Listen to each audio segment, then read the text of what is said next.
Hi, in order to create perfect jewelry components like this, you're going to need your 3 basic jewelry tools: the round nose pliers, side cutter, and a pliers.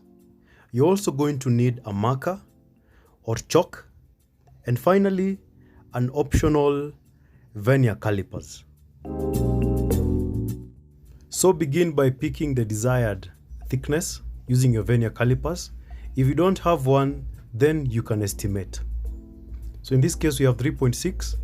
Take your chalk, place it on the tool, and mark where the thickness lies.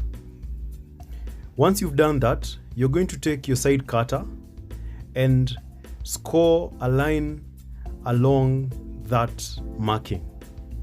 Make sure you do it real tough so that afterwards it will leave a marking.